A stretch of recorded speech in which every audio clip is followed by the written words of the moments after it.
Today I learned something about the prodigal son story that I had never heard before, and it left me in tears. Whenever the guy asked for his inheritance, back then, whenever you asked for your inheritance early like that, you were basically, he was saying to his father, like, you're dead to me now. He rejected his dad. You know, so we compare that to the father, and Jesus was saying is when we leave our father and reject him, that's exactly the comparison to the prodigal son. And so he squanders all his wealth. He is so prideful. And he thinks, oh, I've got it all. He's basically left to die. He has nothing left. He cannot find food. And he wants to run back home, and so he's humbled. So I think of how a lot of times it takes us being humbled before we come to God. Something big has to happen that humbles us, because when we're prideful, we think, I've got it all figured out and I don't need God.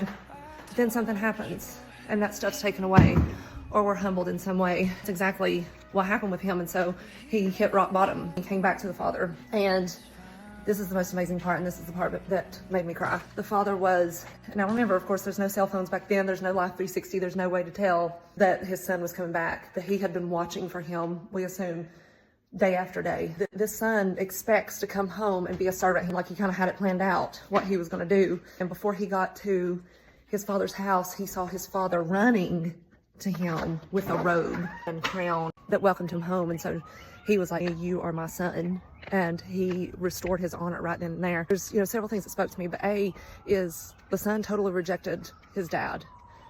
And so that would be the equivalent of us rejecting God. And B, he was humbled. And that's what ultimately, when he turned back to God. And 3, when he came back to his father, he didn't pound him on the head and say, look what you did, I told you so. He had a crown and a robe waiting for him and restored his honor. He wasn't angry, but I bet you anything, he was devastated when his son left him. And I bet you anything, God is devastated when we leave him.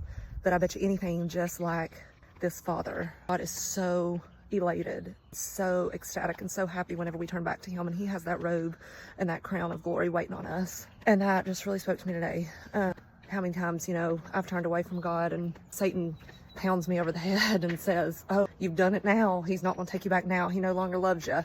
Man, he's waiting on me with that crown and with that robe every single time. All we have to do is turn back. It doesn't matter what you've done. It doesn't matter how far you've gone. It doesn't matter how long that you've gone away from him. All that matters is that you turn back to him. That's it. That's all he wants. He's not angry. He's not going to pound you over the head. He's not going to tell you, I told you so. He's going to be waiting on you with open arms.